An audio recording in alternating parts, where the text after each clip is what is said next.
All right, you lot. Get yourself comfy, close your eyes if you want, and prepare to be slowly buried in sand.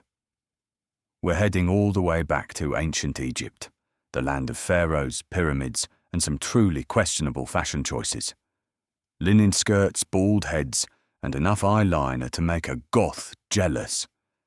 Now, if you're the sort of person who enjoys drifting off to tales about mummies, massive monuments, and blokes who thought the sun was a god, then do me a favour, yeah? Tap that like button, subscribe for more sleep-fueled history, and drop a comment if there's a weird bit of history you want me to waffle on about next. Right then, let's take a long, relaxing stumble through the desert sands of time. Just follow the sound of my voice, and try not to trip over any sacred scarab beetles on the way. Right then, picture this. You're stood by a river. Not just any river, oh no, this one is properly famous. The Nile, the longest ribbon of wet stuff on Earth. It snakes down through the desert like it's late for something important. On either side, it's sand. Miles of it. Dry, sun-blasted, and absolutely no use for growing potatoes. But right by the banks. Oh, mate, it's paradise. Lush green fields, palm trees swaying gently like they're doing a slow-motion dance, and blokes in loincloths herding cows that look like they've seen things. This is where Egypt began, not with pyramids or curses, but with muddy feet, fish that jump when they're not supposed to, and people trying to figure out how to grow stuff without everything dying of heat stroke. It's way, way back. So far back your calendar would give up and cry. We're talking thousands of years before Netflix, socks, or sarcasm. Tribal folks living in huts made of reeds, slapping together pots that wobbled like bad jelly, and figuring out that, hey, this big river floods every year. Maybe we could plan around that. Genius, really. They noticed the Nile had a rhythm, like a drummer who only knew one beat, but played it every year without fail. Flood, mud, plant, harvest, repeat. It was like the Amazon prime of ancient agriculture, always on time, occasionally soggy. And so, slowly but surely, little villages started popping up. People began trading stuff, grain for goats, beads for beer, and probably a few deals that ended with someone shouting, "You've mugged me right off, mate." And then, someone had a big idea. What if we had a bloke in charge? One person, big hat, fancy title. Couldn't possibly go wrong, right? Enter the pharaoh. Now don't go imagining some moody king in a cape. Early pharaohs were more like well-fed mayors with divine PR. They claimed they were chosen by the gods, or were gods themselves, which is a cracking way to avoid paying taxes. No, mate, I don't owe grain. I am Ra's favourite cousin. With a pharaoh came organisation, big building projects, taxes, boo, writing systems, cheers, and of course, bureaucracy, glorious, dusty paperwork. Imagine a bloke with a shaved head, hunched over a reed mat, carefully drawing little birds and squiggly arms onto papyrus while muttering about back pain. That's your classic scribe. Speaking of which, writing in ancient Egypt, absolute chaos, hieroglyphs, pictures of birds, eyeballs, baskets and snakes. It was like emoji chat on nightmare difficulty. But to them, it was elegant. A sacred language only for the elite, or for warning tomb robbers that they'd be cursed for 7,000 years and possibly explode. And while we're on tombs, let's talk pyramids, shall we? Because nothing says modest legacy like building a stone triangle the size of a skyscraper just to keep your dead body and some snacks safe. The early pyramids were a bit dodgy, to be fair. Bent, lopsided, occasionally falling over like a toddler who's had too much Ribena. But they got the hang of it eventually. By the time they built the Great Pyramid at Giza, they'd nailed it, literally, with stone. Massive stones. Millions of them. No cranes, no forklifts, just ropes, wooden sleds, and a lot of very sunburnt workers wondering when lunch was. Some folks think aliens built them. Nah, just regular Egyptians with dodgy backs and a lot of time on their hands. Of course, you couldn't have pyramids without pharaohs, and pharaohs were eccentric. Take Pepi II, ruled for 90 years. That's not a reign, that's an eternity. He hated flies, so he'd smear honey on his slaves so the insects would go bite them instead. Bit harsh, but also effective. Other pharaohs built temples so big they could be seen from space, probably just so they could one-up the last guy. Then you had women like Hatshepsut, an absolute legend. She ruled like a boss, wore a fake beard to make the lads shut up, and built a temple that still makes architects cry tears of jealousy. No drama, no fuss. Just, I'm in charge. Get used to it. Meanwhile, the gods were everywhere. You couldn't swing a cat, sacred or otherwise, without hitting a deity. Ra, the sun god. Bastet, the cat goddess. Anubis, the jackal-headed guardian of the afterlife. And Thoth, birdhead, scribe of the gods, probably awful at charades. They had gods for everything. Beer, Hathor, crocodiles, Sobek, death, loads of options. It was like having a divine customer service department. Press 1 for love, 2 for plagues, 3 to be mummified with dignity. And mummification, oh boy. First, they yanked your brain out through your nose. Then they scooped out the rest of your insides and popped them in jars guarded by animal-headed spirits. After that, they wrapped you up like a supermarket burrito, chucked in a few amulets, maybe a sandwich for the afterlife, and sealed you in a sarcophagus so heavy you needed a forklift that wouldn't exist for another 4,000 years. All this so you could wake up in the field of reeds, a sort of divine allotment where everything was perfect, unless you were judged by a crocodile-headed beast and eaten forever. No pressure. And while all this was going on, real Egyptians, the everyday folks, were just trying to live. Farmers, bakers, builders, kids learning to swim in the Nile, dodging hippos and pretending to be gods. Women ran households, brewed beer, and were legally allowed to own land. Not bad for an ancient world. Fashion, minimal. Men and women wore linen, because, well, it's hot. Jewelry was a big deal. You weren't properly dressed unless you were jingling like a wind chime in a hurricane. And their idea of makeup, next level.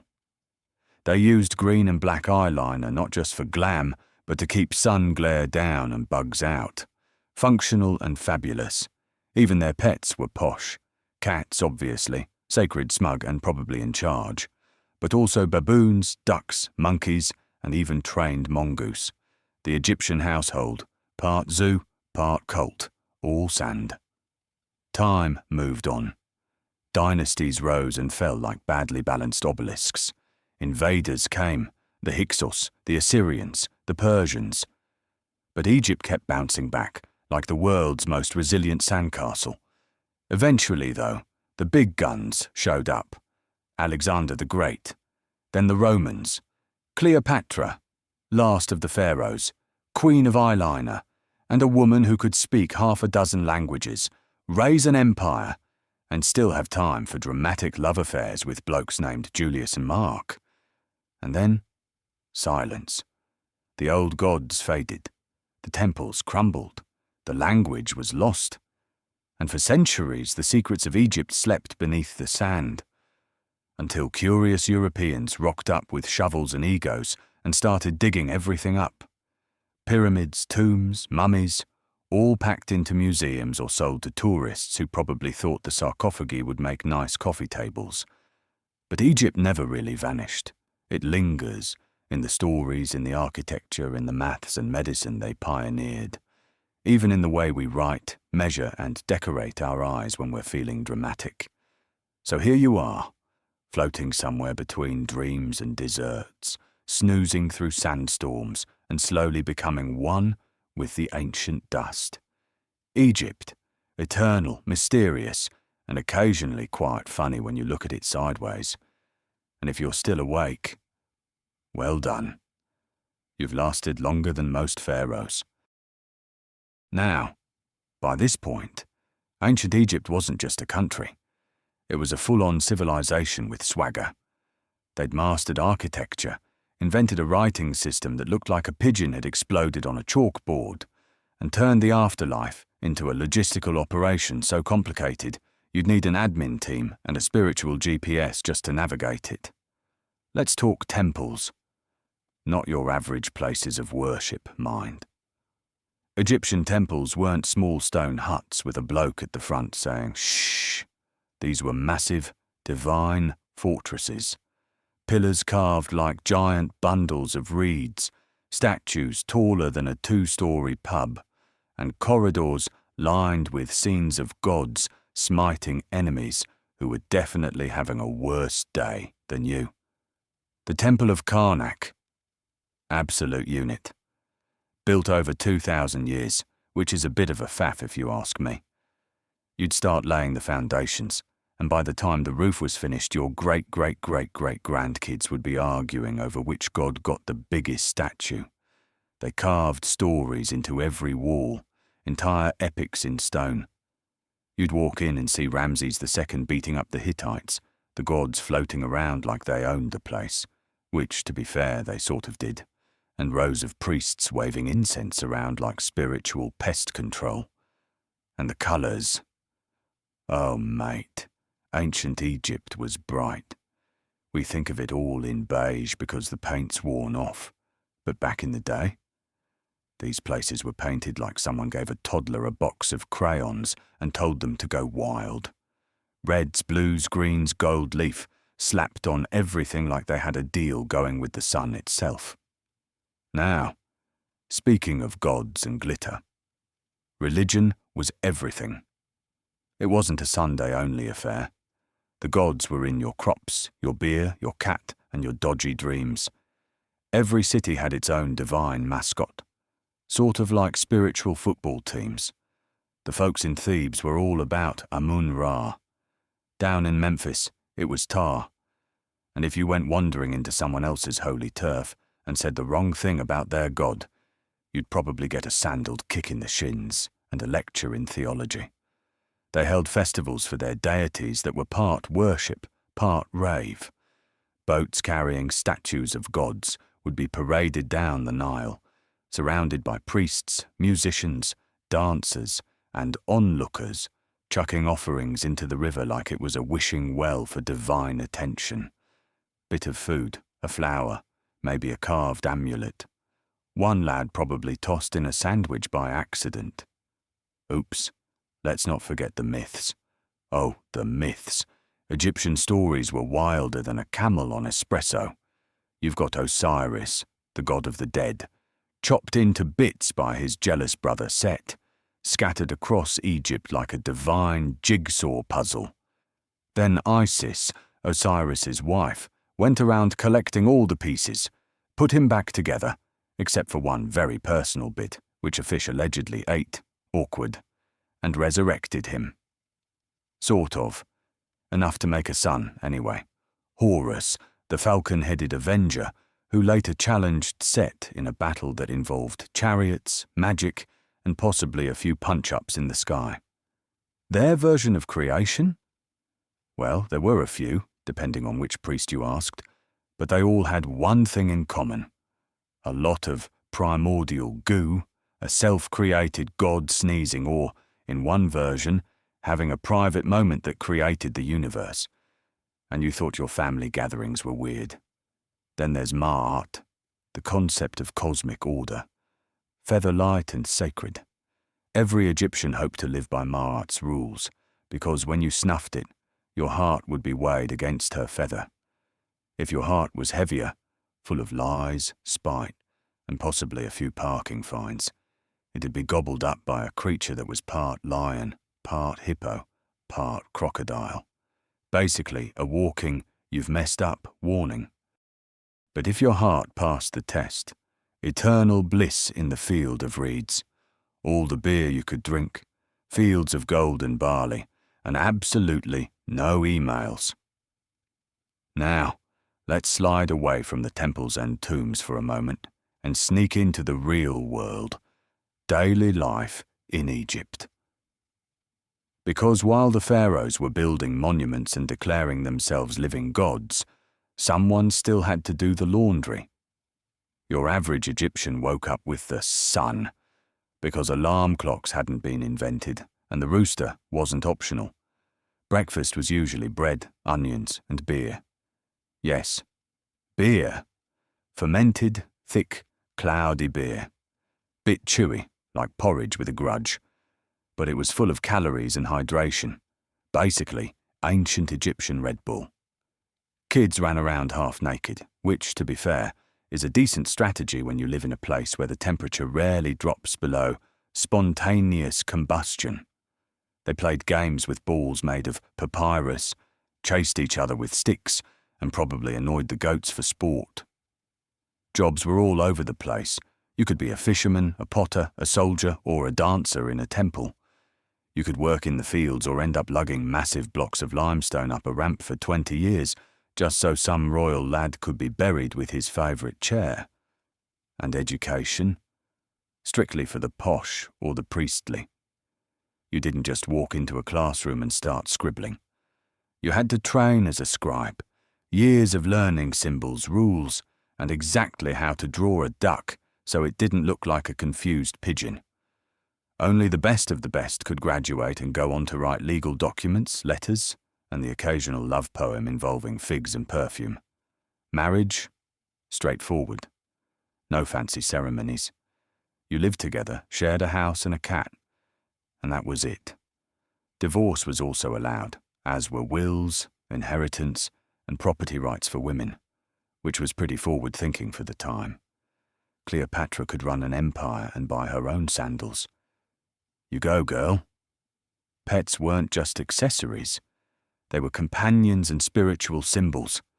Cats were guardians, dogs were loyal hunters, monkeys were mischievous little burglars, and crocodiles, well, best admired from a distance, unless you were a high priest of Sobek. In which case, good luck with that. And yet, despite the heat, the sand, and the occasional plague of frogs, Egyptians had a remarkable sense of humour. We know this from ancient graffiti, carvings on tomb walls where workers scratch little jokes. Khufu's nose looks like a squashed beetle, or I was here and I was bored. Classic stuff. You even find love poems etched into walls. Not all serious either. Stuff like, your scent makes my nostrils happy, romantic and nasal, 10 out of 10. Through it all, there was one thing tying every Egyptian life together, the Nile. It gave them water, food, transport, and meaning. It flooded each year like clockwork, turning dry land into black, fertile soil, perfect for growing wheat, flax, and dreams. Without it, Egypt would have just been another bit of desert with dramatic ideas. But with it? Oh, it became something else entirely. A civilization that lasted over 3,000 years, left monuments visible from space, invented surgical tools, wrote books on dreams, and mummified their pets just in case they wanted cuddles in the afterlife.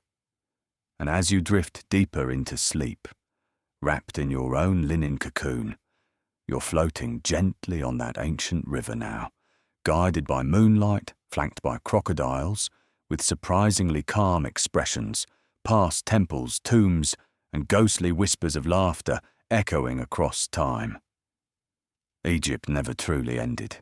It just waits, in dust, in scrolls, in museums and bedtime stories. Let's keep floating gently down the Nile of nonsense and knowledge, where the air smells of sandalwood, sacred incense, and possibly slightly off fish. Corporal Kip's still here, guiding you past the temples and into even deeper, ancient Egyptian oddities. Now, We can't talk about Egypt without mentioning one of the most iconic figures of all time. A lad so legendary that he became the world's most famous mummy, despite doing, well, very little while alive. You know the one I'm talking about, Tutankhamun. Tutankhamun, King Tut, the boy pharaoh with a name that sounds like a sneeze and a reign shorter than a catnap. He became pharaoh when he was about 9. 9? That's barely old enough to tie your sandals properly, let alone run an empire full of priests, soldiers, and blokes arguing over how many oxen is fair trade for a barrel of lentils. Still, young Tut gave it a go. In reality, the grown-ups ran things while Tut sat on a gold chair trying not to spill juice on the sacred scrolls. His reign was mostly about restoring the old gods and fixing the religious chaos caused by his predecessor, a fellow named Akhenaten, who had the bright idea of replacing Egypt's dozens of gods with just one, Aten, the sun disk. Atenism didn't go down well. Imagine cancelling all the gods and telling thousands of priests to retrain or get stuffed. Not exactly popular policy. Akhenaten even moved the capital to a new city he built from scratch, Amarna, which is the ancient version of rage quitting and starting a new Minecraft world. When he died, Egypt basically went, right, forget that ever happened. And Tutankhamun was the perfect soft-spoken puppet to bring back the old ways. Tut ruled for about a decade before dying mysteriously around the age of 18 or 19. Cause of death? Well, theories include a broken leg, malaria, genetic problems, or possibly just being a teenage ruler with too much stress and not enough snacks. His true fame, of course, came much later. In 1922, when archaeologist Howard Carter found his tomb hidden in the Valley of the Kings, practically untouched. And when I say untouched, I mean crammed with gold, furniture, weapons, perfume, jewellery, model boats, and even food for the journey to the afterlife. His tomb was like an ancient Argos warehouse, except everything was solid gold. And the kicker? Tut's death mask, smooth gold face, inlaid eyes, blue and gold stripes, a masterpiece of funerary bling. One look and you knew, ah yes, that lad had style. Of course, the media went bananas. "Curse of the pharaoh," they cried, when a few of the excavation team popped their clogs in suspicious ways.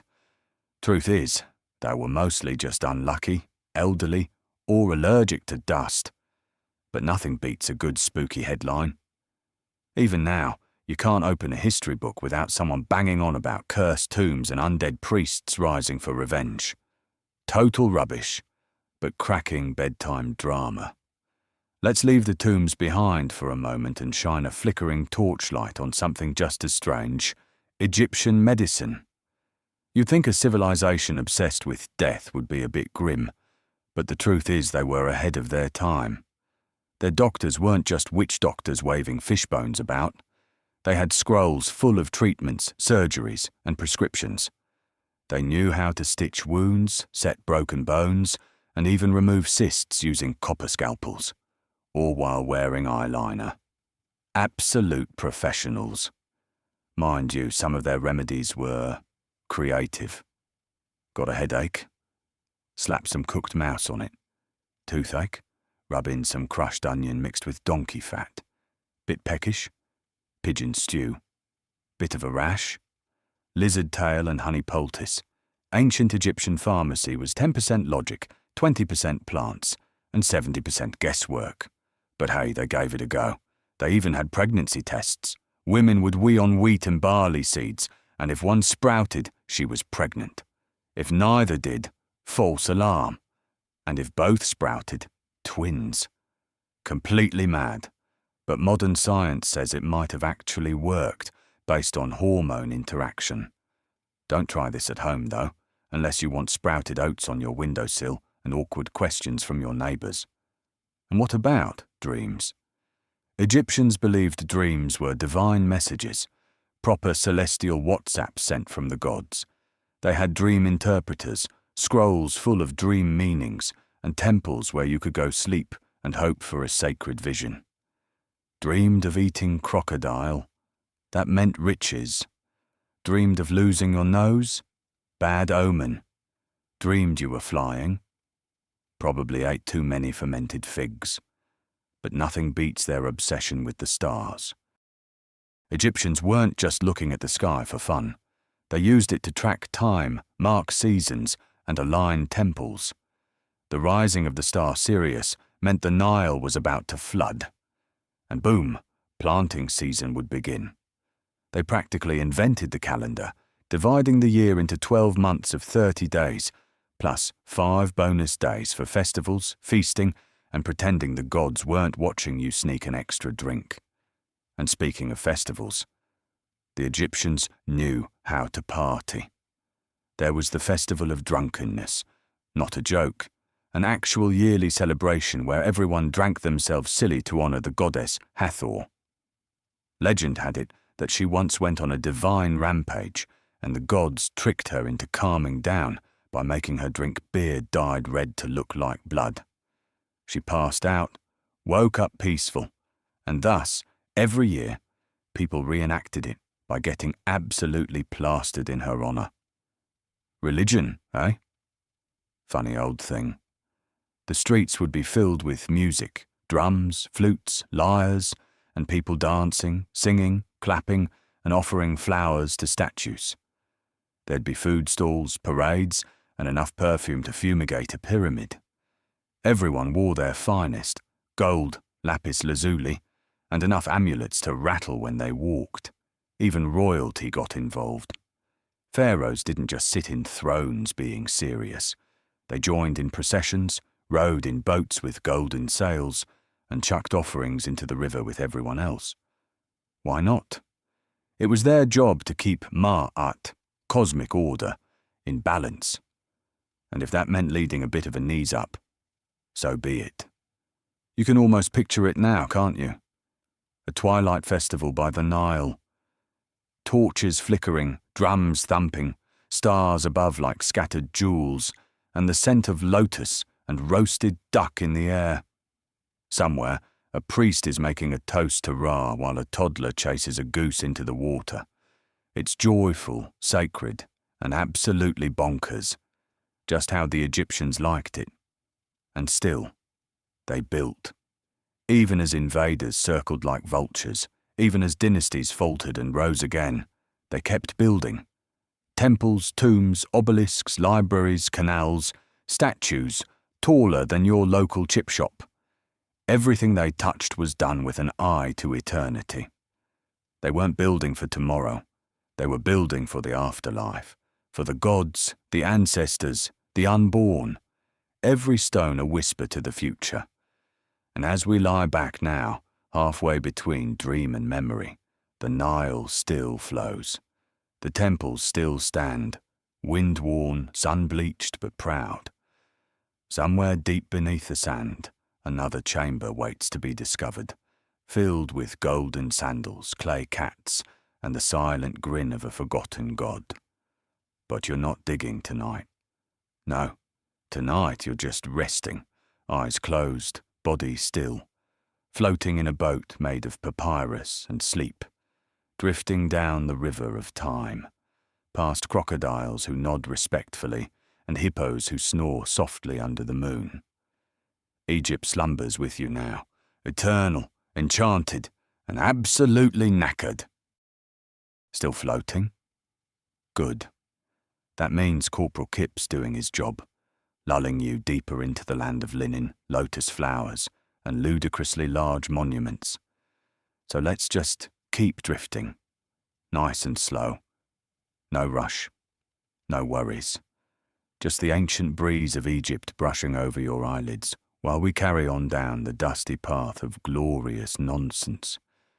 Now then, as we ease gently into the later days of ancient Egypt, the air starts to feel a bit heavier.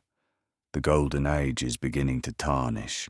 Don't worry, it's not falling apart yet, just creaking a little around the edges, like a temple door that's seen one too many offerings of slightly off goat cheese.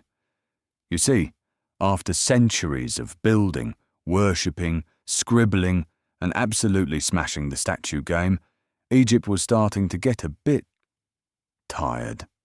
Like a champion boxer who's had too many rounds. Still powerful, still respected, but not quite as sharp as before.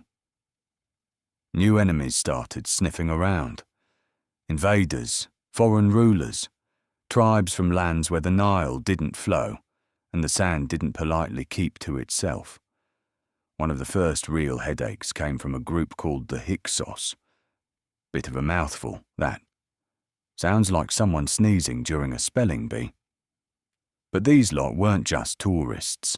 They rocked up from the east, brought with them some fancy new tech, horses, chariots, composite bows, and promptly booted the Egyptians out of their own cities. It was a bit of a shock to the system. Imagine being the dominant empire for centuries, then suddenly being outclassed by some new lads with better wheels and sharper pointy sticks. But Egypt, to its credit, didn't mope around. Oh no, they took notes. Chariots, you say? Very nice. Don't mind if we do. They adapted, upgraded, and eventually rallied to take their lands back, a comeback worthy of its own slow-motion montage. Still, it was a sign of things to come. From that point on, Egypt was never quite as isolated, never quite as invincible. Other powers were rising, the Assyrians with their iron fists, the Babylonians building their own kingdoms, and the Persians. Well, we'll get to them in a bit. For now, let's spend a moment with one of Egypt's true icons, Ramses II, Ramses the Great. Big title, bigger ego. Now this fella wasn't just a pharaoh. He was a walking monument to himself. Ruled for over 60 years. Built so many statues of himself, you'd think he was trying to set a world record, and fought one of the most famous battles in ancient history. The Battle of Kadesh. Massive scrap between Egypt and the Hittites. Chariots everywhere, trumpets blaring, spears flying like angry bees. And Ramses? According to him, he charged into battle single-handedly, turned the tide, and saved the day with nothing but courage, biceps, and possibly some divine help. Probably exaggerated just a tad. But hey, never let the truth get in the way of a good wall carving. He even had his own temple, Abu Simbel, carved straight out of a cliff face. 4 colossal statues of himself sitting out front like, "Hello, I'm Ramses. You may admire me now." Subtlety? Not his strong suit. But his reign was a high point. Egypt was stable, powerful, and even signed one of the world's first known peace treaties. That's right, a proper treaty, carved into stone. Can't argue with that unless you're fluent in hieroglyphics and really into debates about goat territories. After Ramses, though, well, it started to wobble again. Priests grew more powerful. Pharaohs got less mighty. There were too many temples, too many taxes, and not enough grain to go around. Egypt began to fracture into smaller kingdoms, each one claiming they were the real Egypt, like an ancient game of who wore the crown best. Then came the Libyans. Not exactly a massive invasion, more like a gradual move-in. They settled, married into the local elite, and next thing you know, they're in charge. And then the Nubians took a turn. Then the Assyrians arrived with their steel swords and serious tempers. And then, just when Egypt thought it had seen it all, along came the Persians. Now, the Persians didn't muck about. Big empire, bigger ambitions. They swept in, took over, and ruled Egypt like it was another jewel in their already enormous crown. To their credit, they didn't trash the place. In fact, they respected the gods, kept the temples running, and even tried to blend in. One of their kings, Darius I, built himself a temple in Egyptian style. Look, lads, I've got an obelisk too. But you could feel it. Egypt wasn't steering the boat anymore. It was still grand, still sacred, but it wasn't in charge. And then came Alexander the Great. Now there's a name with flair. Young Macedonian conqueror, big sword, bigger ambition. He marched into Egypt without much of a fight, and the Egyptians, bless them, actually welcomed him. They were fed up with the Persians, and Alexander seemed polite enough for a bloke who'd just taken over most of the known world. He was crowned pharaoh, declared son of Amun, and even visited the oracle at Siwa Oasis, a spooky spot in the middle of the desert where the gods were said to whisper secrets. Whatever they told him, it certainly went to his head, because not long after, he declared himself divine and carried on conquering until he dropped dead of exhaustion, illness, or possibly too much ambition. His generals divided up his empire, and Egypt landed in the hands of Ptolemy, one of his mates. Thus began the Ptolemaic dynasty, Greek rulers on Egyptian thrones. Now this was a weird mix. Greek philosophy, Egyptian religion, Macedonian names carved in hieroglyphs. You had Greek-style statues wearing Egyptian crowns, temples built to both Zeus and Horus, and scribes writing in 3 different scripts just to keep everyone happy. And at the very end of that dynasty came Cleopatra. Not the first of her name. There were a few Cleopatras before her, like a royal family addicted to copy-pasting. But she was the Cleopatra. Clever, multilingual, politically sharp, and a proper survivor in a world full of snakes, some literal, some Roman. She ruled with charm, strategy, and a bit of theatrical flair. She aligned herself with Julius Caesar, not bad company if you want to keep Rome off your back. And after he was bumped off, she teamed up with Mark Antony. Together, they fought against Caesar's heir, Octavian, who later became Augustus, first emperor of Rome. The clash came to a head at the Battle of Actium, a naval kerfuffle that didn't go Cleopatra's way. Rather than be paraded through Rome in chains, Cleopatra chose to check out on her own terms. Legend says she let an asp, a venomous snake, bite her. Whether it's true or not, her story became legend, tragic, powerful, enduring. And with her death, Egypt officially became a Roman province. No more pharaohs. No more divine rulers. The temples fell silent. The Nile flowed on. But Egypt, once the light of the ancient world, became a chapter in someone else's empire. But even conquered, even silent, Egypt never really faded. Because what they built, oh mate, it lasts. Their temples still rise out of the dust like stone giants remembering old songs. Their pyramids still cast long shadows across the desert. Their gods still grin from museum glass cases, and their mummies still lie wrapped up tight, as if waiting for their next appointment with eternity. And their stories, well, those never die. Because here you are, still listening, still dreaming, still drifting down the Nile with sand in your shoes and the whisper of papyrus leaves tickling your ears. Egypt may sleep, but it never forgets. Even though Egypt had become part of the Roman Empire, it never quite lost its magic. The Romans, practical, structured, full of roads and rules, were actually a bit obsessed with Egyptian culture. They couldn't help themselves.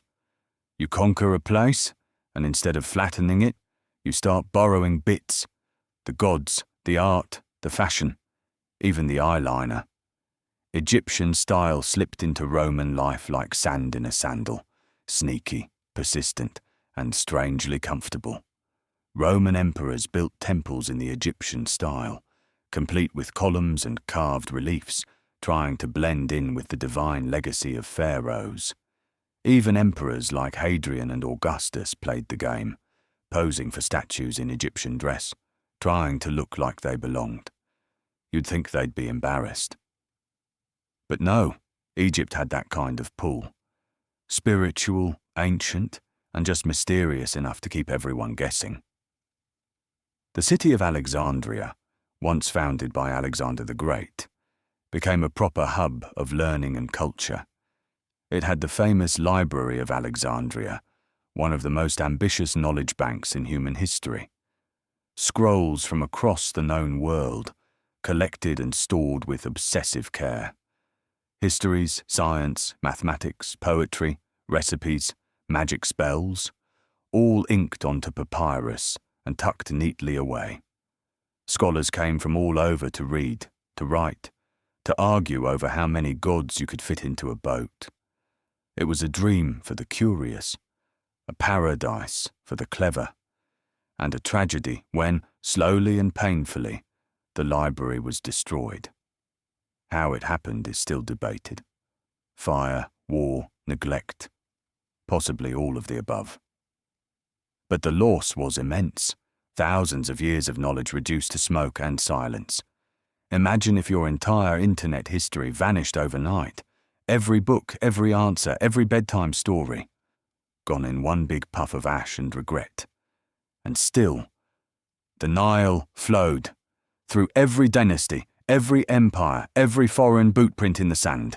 The river carried on, just doing what it always had. Rising, falling, giving life, ignoring politics and plagues alike. By now, Egypt's gods were fading.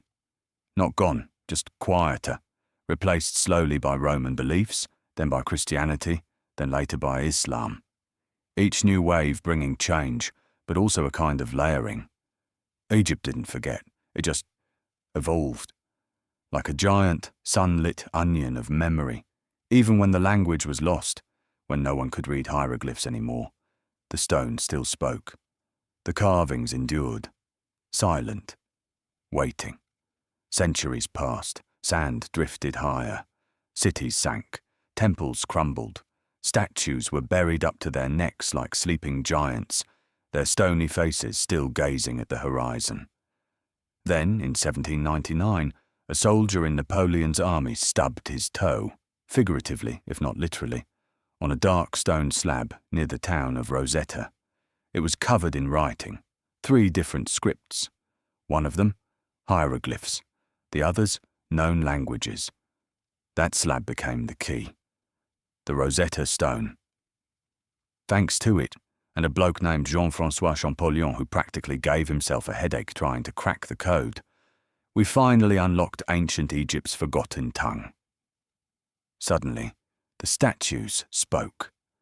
The tombs whispered. The gods had names again. You could walk through a temple and read the thoughts of a priest from 3,000 years ago. What they believed, what they feared, what they ate for breakfast on festival days. Whole lives, once lost, rising again from the stone. Modern Egypt grew, changed, cities buzzed, people moved on. But the past was never buried too deep. You dig anywhere along the Nile, and you're likely to find a pot, a coin, a bone, a whisper. Today, Egypt still holds that power. Tourists come from everywhere, wide-eyed and sun-creamed, to stand at the feet of the Sphinx and wonder how it's still there. To wander through temples with guidebooks and sun hats, looking for meaning in symbols carved by hands long turned to dust. And archaeologists? Still digging, still brushing away grains of sand with tiny brushes and big hopes. Because there's always more. Another tomb, another scroll, another mystery in a forgotten shaft beneath the desert. But Egypt's real secret is that it never truly left. It's in our words, paper from papyrus, chemistry from Khamaya, even the word hieroglyph still echoes their signs. It's in our medicine, our architecture, our stories. In every school child who draws a pyramid and puts a squiggly eye on top without quite knowing why. It's in our dreams, the idea of eternity, of gods watching from the stars, of life beyond the grave. And it's in your dreams now too. Because here you are, lying still, breathing slow, eyelids heavy. You've walked the banks of the Nile without moving an inch. You've stood in the shadow of pyramids taller than time. You've listened to forgotten gods hum ancient lullabies under a sky that never sleeps. The sand is soft beneath your feet now. The stars are bright above, like a million carved jewels scattered by Ra himself. The Sphinx doesn't speak, but it watches, kindly, patiently. And you're ready to rest. Let go of the scrolls. Lay down the headdress. No need to wear your heart. You've already passed the test. Just breathe. Egypt will be here when you wake. Always. If this sleepy little journey through the sands of Egypt helped you drift off, or just made you smile a bit before nodding off, do me a quiet favour, yeah? Give this video a gentle little like. Subscribe if you fancy more bedtime history with yours truly. And if there's a bit of the past you want me to ramble about next, drop it in the comments. Right, that's me done. Sleep well, dream deep, and don't let the scarab beetles bite. Night night.